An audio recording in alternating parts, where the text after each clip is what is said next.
happy to introduce Michael Critchley. Yes. Goes by Mike. Goes by Mike. Goes by Mike. Yeah. Mike Critchley. He's from BC, just across the island, Vancouver Island from Michael, actually. So it's a small world once again. Yeah.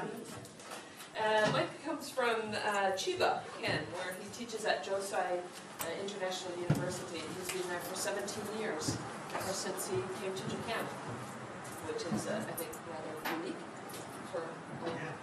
You know, didn't move around at all.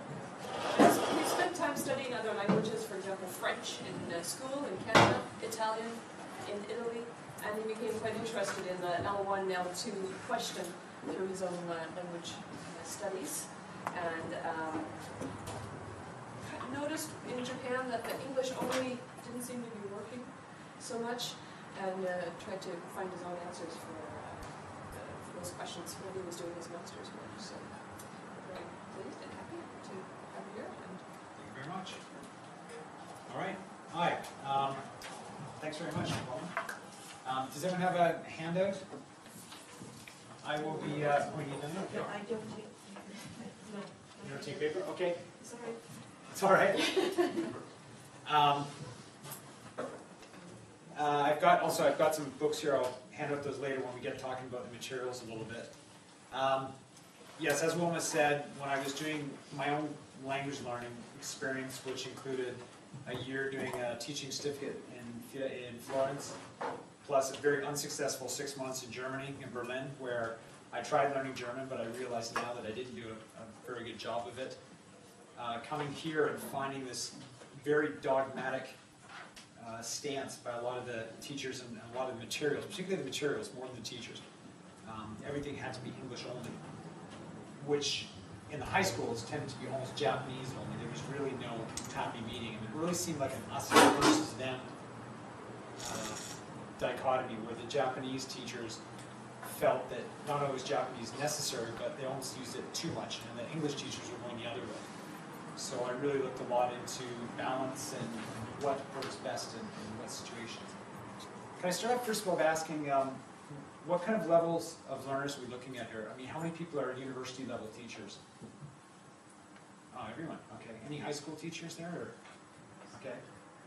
Any kids teachers? All right. All right, that's cool, because that's something that we can, children's education is definitely not my specialty, but the idea of the L1, L2 thing, it's a little bit different when you talk about kids than it is when you're talking about adults.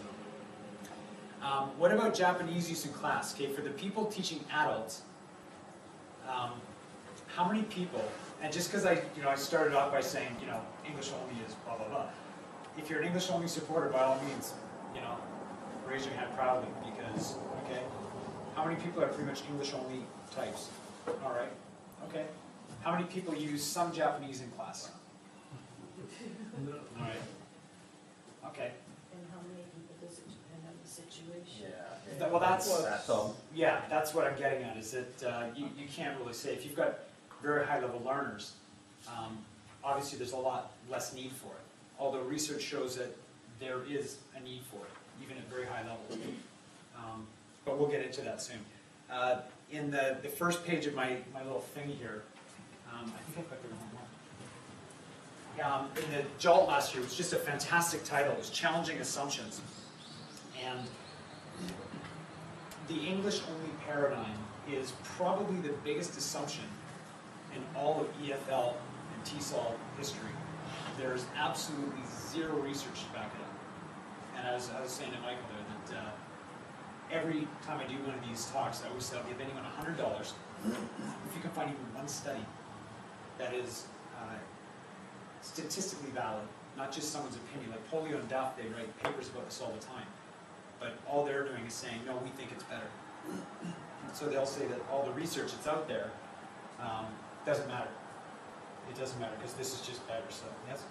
I've also been aware that there is no research backing supporting the use of L2 only, but I think, maybe you can correct me, is there research that actually state that using the L2 only actually is detrimental to learning?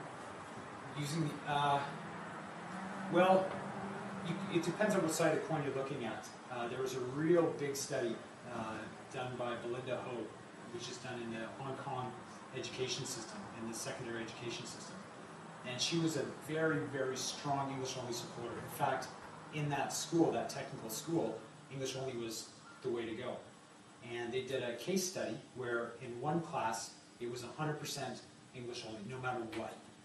And in a similar group of learners, they were allowed to have some Chinese support.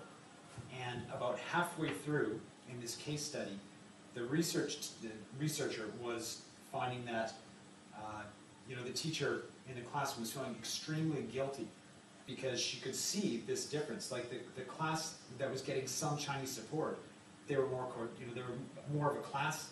They were more motivated. There was less of that, well, we don't understand kind of frustration. And so I thought that was a very telling study. And it did show, she did feel that using English only with some of those learners, not all of them, was actually doing them a disservice. And again, we get back to this idea of, there's sometimes you just got to pick your fights. Some students, again, we'll get to this later, but I might as well get into it now. What I'm going to talk about is you should do a needs analysis all the time with students and ask them, what do you want? Do you want me to use English only? Do you want me to use some Japanese? If so, in what situations? I've published studies on this, and Peter Burton, another guy who's really big into this. If you look at what our groups of students said, where they want Japanese support, it's quite a bit different. My group was mostly pedagogical in nature. They wanted just support for language stuff, but for everything else, they wanted English only. His group, they wanted a lot of just small talk in Japanese so they could get to know the teacher better, because they felt they couldn't do that in English. But they go parapedagogical reasons. So,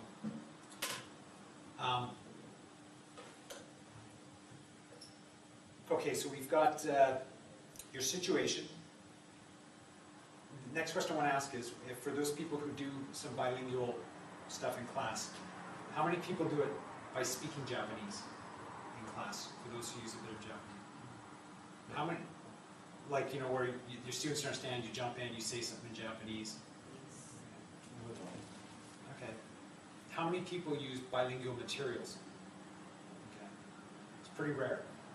You don't get a lot of people. Who's going to write them? Well, to do that, you pretty much either have to speak Japanese and read and write it, or if you have a Japanese colleague, you can ask for example, the Japanese colleague can help you do some Japanese explanations, and you can help then in turn help with their English, because often they'll want things checked in English as well. Or you can just get a student. There was another study done that showed that with Hmong immigrants in Canada, that even having just a very informal bilingual, just by having a bilingual informant made an enormous difference, in what's going on in class. But this, I might as well give out the book now, but this is, okay, it's a copy of something from one of my books that came out last year. You can see that it's 2 editions of the exact same book. All right, so the top edition, which is the main, that's the one that students usually pick, because usually we give them a choice, they want the Japanese or the English version. The exact same things down below. So the reason why that's significant is because students have a choice whether they want English or Japanese. And it also means that you can be in classes with extremely low-level, demotivated learners who absolutely, when they see English in front of them, they're just like, no, I don't want to know that. Hey, how you doing?